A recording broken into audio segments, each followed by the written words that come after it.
If your dream life was impossible, how are there people that are already living it? There are people who have the body that you want. There are people who have the bank account that you want. There's even people who have the man that you want. And you keep telling yourself that you can't do it because you come from a certain background, or you've experienced certain things, or you come from certain parents. Well, I'm not sure if you've listened to any of them, but there's podcasts, there's books, there's so much information out there of people who literally come from some similar places such as yours and have gained the things that you want in life. So what is the difference between you and them? It's not your upbringing. It's not your family. Sometimes it's not even money. It's their ability to lock in. They can focus on their goals. They can say they want something and do the necessary steps to get there, but you're not willing to do that. So in this video, we are going to talk about that. I want to help you lock in on your goals for a total of 90 days. But in this video, we are going to talk about the first 30 days. In this 90-day journey, we are going to break it into 3 phases. And this phase is the first one, where in this phase, I'm going to teach you how to lock in on your goals and essentially get the life that you want for yourself week by week by week. Now, the first week is going to be called Scan and Strip. This is because I'm going to need you to first scan your life and then figure out what are the necessary things you have to strip out of your life that are honestly taking up too much space and probably pushing you down. This is because I want you to think about it like this. Think about some quote unquote bad habits or even draining habits that you constantly do, but for some reason you just can't seem to stop. It might be texting that man back. You know, you probably shouldn't be texting him back, but sometimes you get bored and you miss him. It might even be you going to McDonald's after work. You know you got food in the house, but you just want something sweet. So, a caramel frappe, a small fry, and a cookie won't hurt, right? And let's not forget you staying up all night, scrolling on social media, refreshing your page. Girl, why are you looking at your email at 2 o'clock in the morning? Go to sleep, okay? But it's fine, right? Because you're doing it right now. And though in a sense you understand that these things are bad, right? I probably shouldn't be doing them. They're probably not good for me, but I just can't seem to stop. The problem why you probably can't stop is because you're not aware of the things that are happening to your life because of doing these things. You're honestly not aware of the negative effects that these things are doing. You're noticing it in the moment. I shouldn't be doing this. I know I shouldn't be doing this, but there's something about it that you're not noticing how this is affecting your life and actually building the blueprint to the kind of life that you have. So I want to give you guys a case study that hopefully explains this a little bit more. Scientists ran a famous case study in the 90s called the Iowa Gambling Task. Imagine sitting at a table with 4 decks of cards. Some decks gave you big rewards, but came with even bigger losses. Others gave smaller rewards, but they were far safer and more sustainable. At first, people kept choosing from the flashy, high reward decks because it felt good in the moment. But over time, their brains started noticing the pattern. Every time I pick from here, I lose more than I gain. Once they became aware, their decisions shifted almost automatically. They started picking from the better decks without even thinking about it. Now, I want to explain this case study just a little bit further, so hopefully it makes a bit more sense. Think about it like this. You have 2 decks of cards. One is the big gains, big losses cards. So think about it like this essentially. You're picking a card, right? Your first card, let's say you win $300. You're like, oh, I want to win more money. That's good money. You pick again, you win $200. What? I got all this money. The third time you pick, you lose $600. Instead of your brain saying, hey, that's a lot of money, I don't want to lose that, you pick again because it felt good when you won that 300 and that 200. Even though you lost 600, it felt good in the moment when you had those big wins. So you pick again. This time you win $150. That's still pretty good. But then the next time you pick, you lose $800. That is what was happening to these people. They started noticing, yeah, it felt good in the moment when I was getting these big gains, but I'm getting even bigger losses. It's honestly not worth it. There was another side of cards that were a little bit more sustainable. So that's why people didn't pick them, because they picked a card and they're like, I won $75. I'd rather go over here and win the $200. They picked another card. I won $50. I'd rather go over here and win the $300. They picked another card. I lost $25. I guess that's pretty good considering I didn't lose that much.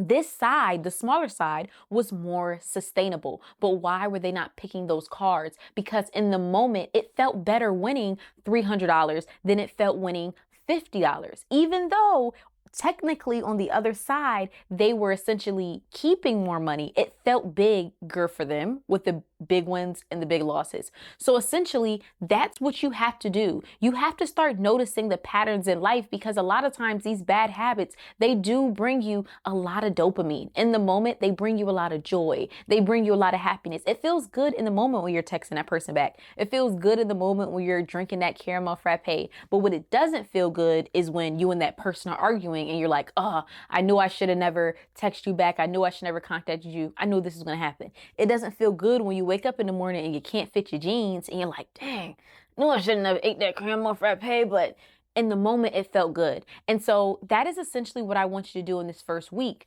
I want you to start noticing the patterns in your life, because so many people wonder how they got where they got. It comes from patterns. And until you're able to do what those people did in that experiment, to recognize the patterns in your life, then you're not going to be able to figure out how to essentially rewrite them. So you're not going to figure out how to go from the first deck to the second deck if you don't even realize you've been picking out of that first deck your entire life. So here are the step-by-step things that I'm going to have you do in this week. Now, the three major things that I want you to audit during this week and to pay attention to are your decisions, your energy, and your attention. First and foremost, figure out what decisions literally drain you. What are some of the things that just take up too much time and take up too much energy, you trying to figure out what to do? So this can look like you figuring out what to wear in the morning before work. This can look like you figuring out what direction to go to work. This can even figure out or look like you trying to figure out what you're eating when you get home from work or what you're eating for breakfast. Pay attention to that. Next is your energy. Paying attention to what things in your life drain you and also what things in your life give you energy, essentially. So that might be people, that might be places, that might be things, but essentially being aware of that. And then the final one is your attention. So this is you essentially looking at, where does your attention leak? Like, where do you spend a lot of attention on? And a lot of times for many people, it is social media, but what is a lot of your attention going to? Like, is it going to you being on your phone? Is it going to a certain person? Is it going to figure out where are your energy leakers? Now, these are the 3 action steps we're going to do. We are going to have you do a senses detox. We are going to kind of get you to detox when it comes to the things that you are seeing, you are listening to, you are essentially around, detoxing some of those things so we can input something better. So first, I want you to kind of unfollow, give or take, about 20% of people that you have on a specific platform. Essentially, people who you feel like, I've been following this person for forever just because we went to high school together, but this person just posts a whole bunch of just BS and stuff I honestly don't want to see. This page I've been following for a long time, I'm gonna be honest, it's a bit messy and I probably should unfollow it, but sometimes it's interesting. 20% of those, roughly give or take, it doesn't have to be an exact number, but just trying to get rid of a lot of the things that are keeping you in that negative loop. Another thing I want you to do is replace one show, possibly even one podcast that is on that similar type vibe with something that you feel like is going to pour into you. So possibly a different type of YouTube channel, a podcast, something of that sort. And just think about when you usually listen to that thing. So maybe you wake up in the morning and you listen to a particular podcast, or you on your way home from work, it's always traffic and you listen to something or something like that. Figure out what you are going to replace with it. Like I said, it could be a podcast, it can be an audiobook, it can be a YouTube channel that you feel like you just want to replace with it during this time period, because you're just like, this thing is kind of negative and it's kind of keeping me in this loop, and like, I just like the loop too much, so I need something else to put into it. The next step I want you to do is figure out an AM or PM routine. This is so important because your morning dictates your day, but your night dictates your morning. So essentially, if you have a bad morning, you probably are gonna have a bad day. Like, you're more likely to pay attention to the negative things. You're more likely to start your day on a negative type vibe. And it's very similar for the nighttime routine too, because depending on how much sleep you get, the quality of your sleep, how comfortable you are, just different things like that, or even how you set up your night for the next day, that might dictate your morning. So you might have went to sleep thinking, I'm going to have a really good morning tomorrow morning, but then you realize, wait, I didn't take my clothes out. Wait, I went to sleep kind of late. Wait, I did all these things during the nighttime. And even though I wanted to have a good morning, I wasn't able to. So they're very important, equally so. Me personally, for the challenge, I am starting with my night routine because I just feel like it sets up my morning a bit better, but to each its own. But for this week, I need you to set up a routine. Like, what does it look like for you? And it does not have to be a 20-step routine, but you need to have a routine so that you know, hey, my night is out of whack. Hey, my morning is out of whack. Hey, I'm noticing the patterns. And the final thing I want you to do for this week is remove one drain. So that can be a person, that can be a food, that can be something that you just figure out, this thing is draining me. This thing is taking up so much time. This thing is taking up so much energy. And I just don't want to have this thing in my life no more. And that's why I say also, that's why it's good to pay attention to the 3 audits I told you about with your energy, with your decisions, with your attention. But you have to start noticing what is draining you because, like I said, it's going to be hard for you to get out of the pattern when you don't even recognize why you've gotten here. Now, week 2, we are going to call this replace and stabilize. This is because during week 1, we're essentially trying to strip you of your bad habits, but we want to essentially replace them with something new. But then also it's called stabilize because I promise you during this time period, it's going to feel like your life is upside down and you are going to need some kind of stability to help you figure out that your life is okay and you're safe and that we're just getting everything back on track. Now, the reasoning behind this week is, you ever notice how your days start out strong? You wake up in the morning with energy, you tell yourself, when I get off work, I'm gonna eat something healthy, or when I get off work, I'm gonna go to the gym. And then when you get off work, you wanna go to McDonald's instead of eating something good. You wanna actually lay on the couch and scroll on social media instead of you going to the gym. This is not because you are lazy. This is essentially because your brain actually loses energy. That is why in the beginning of so many journeys, we have so much motivation. We have so much, willpower. Like, yeah, I'm going to go to the gym every single day. I'm going to eat healthy every single day. And then after a week or even sometime 2 to 3 days, that stops. I want to actually give you guys a case study explaining why that happens and essentially the importance of this week, because it is not something necessarily wrong with you. Your brain is just literally tired. Psychologist Roy Baumeister and his team ran a fascinating study in the late 90s. They brought students into a room that smelled like freshly baked cookies. Half the students were allowed to eat the cookies. The other half, they had to resist the cookies and eat radishes instead. Guess what happened? When both groups were later asked to solve impossible puzzles, the radish eaters gave up much sooner. Why? Because they had already used up a chunk of their willpower just resisting the cookies. Their mental energy was drained. So that was actually a great example of what happens to your willpower. When they went in the room, it smelled like cookies. So everybody wanted cookies. The people who were able to eat the cookie smelling room felt like they didn't have to use any willpower. I don't have to stop myself from craving or getting what I want. The people who had to eat the radishes, those are the people who had to use willpower because they're like, it smells like cookies. All I want is cookies. It smells like cookies. And I have to eat radishes.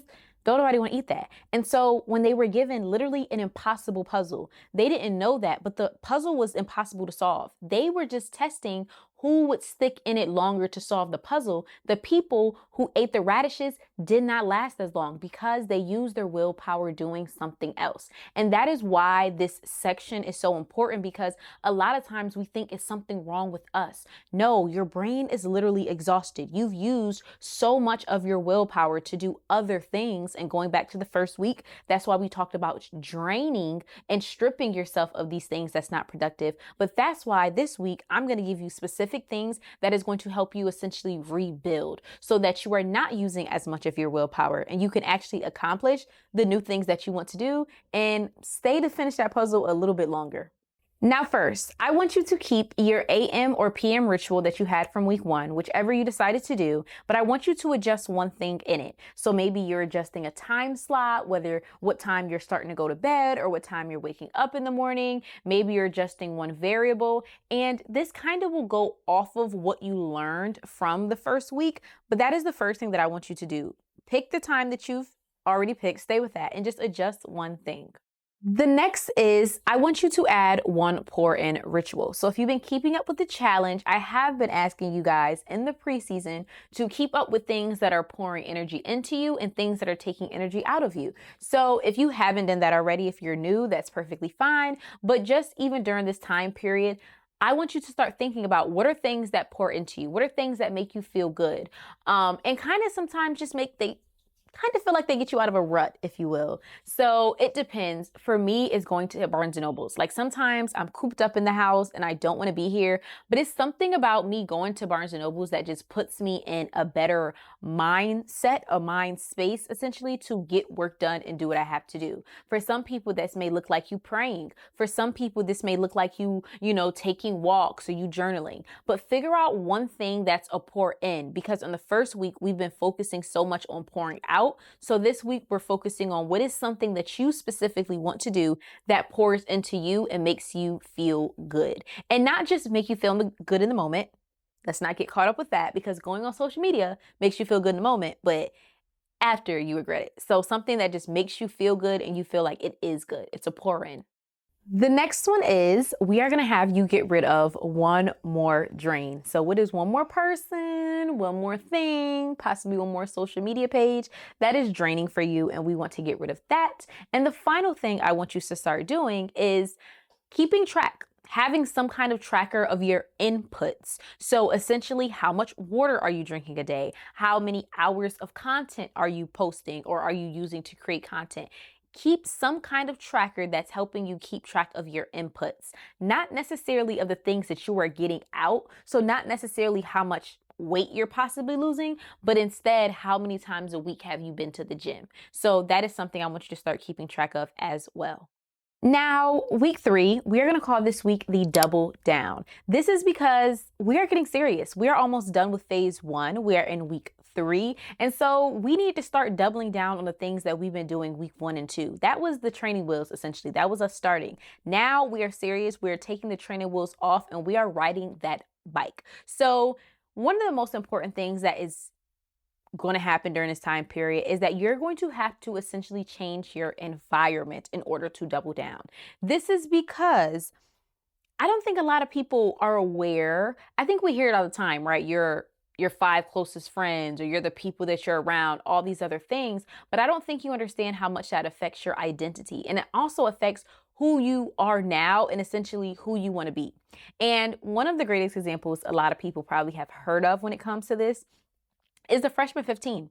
A lot of people have probably heard, people's freshman year, they gain 15 pounds. It's usually not 15 pounds, but traditionally speaking, when kids go away to college, they do gain more weight at a faster rate than people who may stay home from college or people who do not go to college.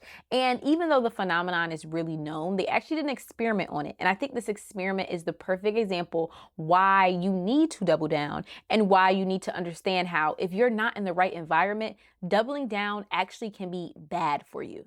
In the early 2000s, universities with health researchers began studying the phenomenon of the freshman 15. They tracked new college students through their first year and found a clear pattern. On average, students gain around 5 to 7 pounds, with some studies showing even higher numbers. Why? Because the environmental shift overnight. Structured meal times and parental oversight disappeared.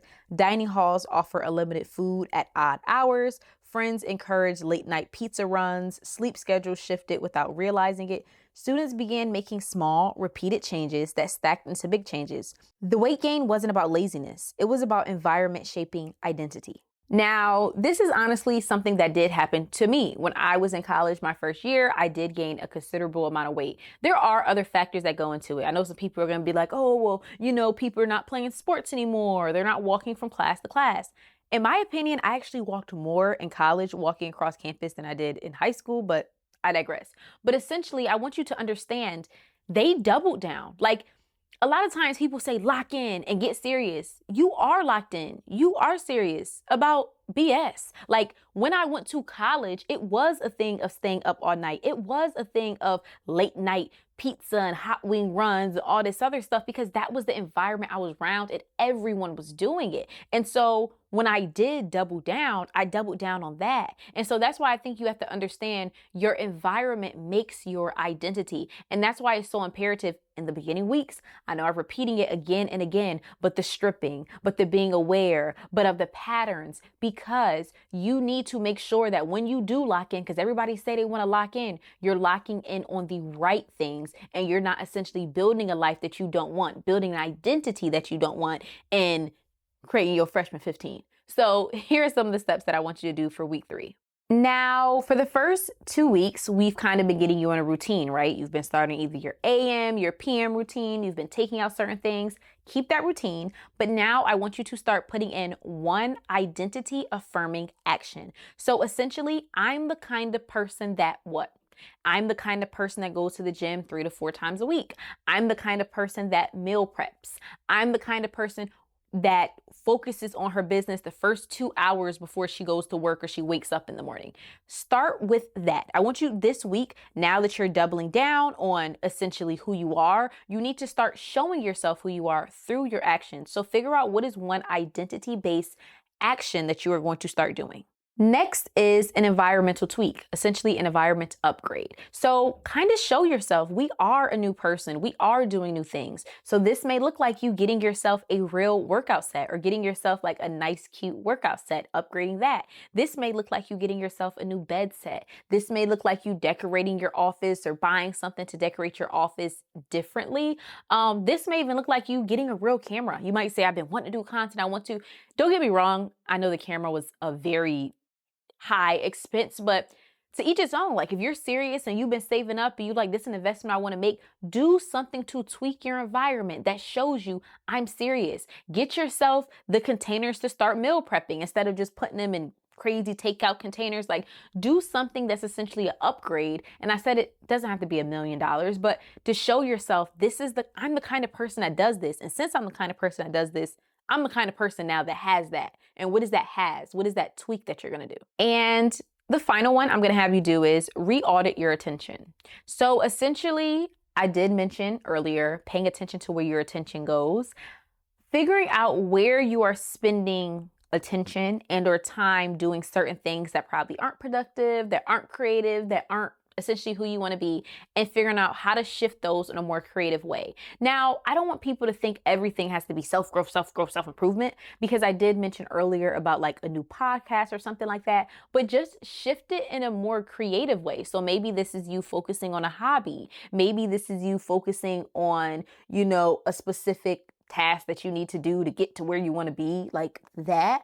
But I did want to mention, I don't want it to be too like self-growth, because during this time, I want you to get to learn yourself. So maybe this looks like puzzles for you. Maybe this looks like you putting together, what are those little things? I can't even think of the name that kids used to do, like putting Legos, perfect example. Yeah.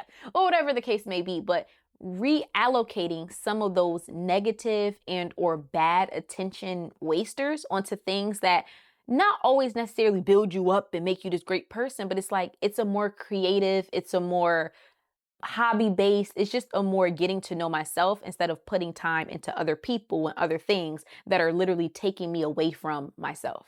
And week 4, we are going to call this the lock in. This is going to be the week right before we get into phase 2. And this is honestly going to be one of the most important weeks, because I think this is where people mess up.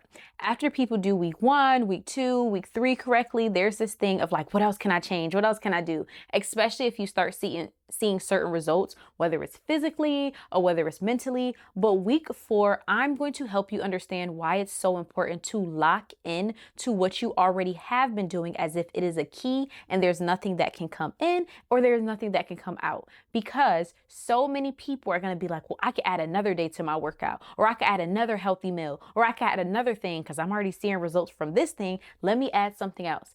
I actually want to give you guys another case study, of course, that is going to explain to you the power of actually locking into what is already working, and how not adding new healthy habits, new healthy things can actually help you be healthier and better. Now, I'm actually using a group for this case study that we possibly and probably should all know, the band The Beatles. If you're not familiar with them, you probably are just really young. They are to this day one of the highest selling, highest charting, well-known bands in the entire world. And they came together in the 60s and we are in the 2020s. So they're a pretty big deal. And I want you to understand how they rose to that success and what they did with their lock-in. Before the Beatles were the Beatles, they weren't world famous. They were just another band struggling to stand out. But in the early 1960s, they went to Hamburg, Germany for a couple of years and played 7 nights a week, sometime for hours on end, often repeating the same songs night after night. At the time, it wasn't glamorous, it wasn't exciting, it was repetitive. But here's the thing, that repetitive polished them. By the time they came back to England, people thought they were overnight success. In reality, they had been locking in on their skills night after night. Now, I think they're honestly one of the best examples of why locking in is so important and sticking to what you know. For years on end, they went to a whole different country and practiced the same songs even, time after time, night after night. So by the time they went back home, everyone was like, oh my gosh, who are these guys? Oh my gosh, they're perfect. They can, sing, they can play the instruments, they can do all these things that people would expect them to essentially do if they were these big bands that were performing. And I want you to understand that is the reason why you need to, like I said, pick an AM routine and stick to that. Pick, identity affirming action and stick to that. Like, one tweak and stick to that. That is why if you pay attention for this month, it's not too much that you're adding, because this is phase 1. You have phase 2, you have phase 3 to adjust things and add things. But I want you to focus on locking in. And I think this week is so important, even to the point where if this doesn't go correctly, I want you to even think about doing it again and again and again until you get it down correctly. Because one of the worst things you could do, which is the worst things they could have done, they could have practiced for 1 month and been like, oh yeah, we're pretty decent, and went back home. They would have been a dime a dozen. They would have been like everybody else. That is what happens to you. You start going to the gym for a little bit. You start eating healthy for a little bit. And now you think that you're a gym rat. And now you think you're the cooking channel. You could do all these extra things. Stick to what you know, lock in and stick to the basics, baby, because that is what's going to ultimately get you to where you want to be. But of course, I have to give you the steps on how you're actually going to do that. So there are 3 steps that I want you to do. First, I want you to, for 7 days, repeat that week. The weeks that you've been practicing in 1, 2, and 3, repeat those weeks until you literally get them down to how they're supposed to be. You have a routine of when you wake up, you go to sleep, have all that done. You have things that you took out that's draining, have that done. You have ways that you've reconstructed creatively your attention, have that done. That is what you need to do.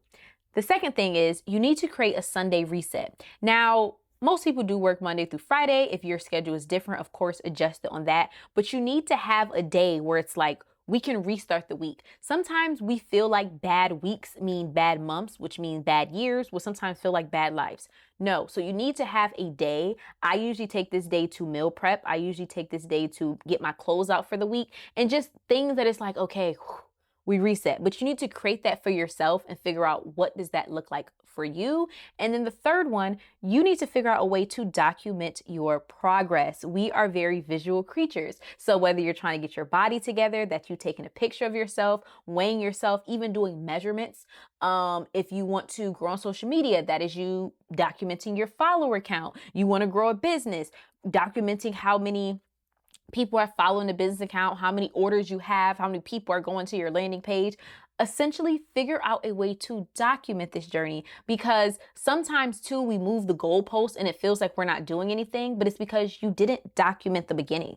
But like I said, repeat this week until you get it right. This week, look at this week as building the soundboard. Look at this week as building the literally floor plan, the mat to the rest of the months. If you do not get this week down, I promise you the rest of the weeks are going to be in shambles, and you're going to think it's something wrong with you when the whole time you just didn't lock in. Now, thank you guys so much for watching this video. Whether this is your first video by me, whether this is you keeping up with the challenge, or you're just finding out about the challenge, thank you so much. There is still time to join my 90-day challenge.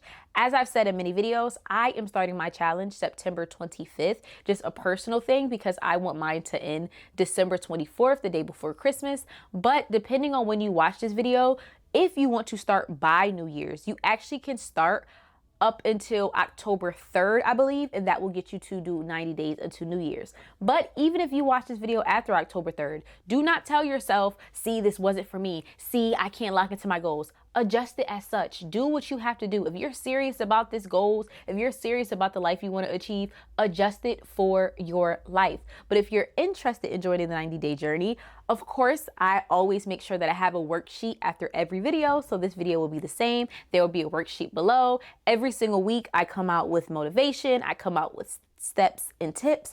Also, follow my Instagram page. I would really appreciate that as well, my business Instagram, because I'm going to give motivation and just tips and tricks on there as well. I know some people are like, they want to join. How do they join? So essentially it is kind of just like follow the video kind of pace. I do want to start a group chat. I feel like that will make people feel like it's more of a joining of a group. So please make sure you go below and sign up for my worksheet and or sign up for my newsletter, because that is where I will be sending out the link to the group chat. As I've mentioned before, please make sure that once you receive the email, you star it. If you don't see the email with the worksheet, it might have went to your spam folder. Make sure you go to your social folder, or just make sure you click, especially on Gmail, all emails, because sometimes it just goes to random folders. Star it to make sure that you always receive the email. On Tuesdays, I do come out with podcast episodes. If you prefer listening, it's this content, just verbal. So that also will be linked below, and any other socials that I have.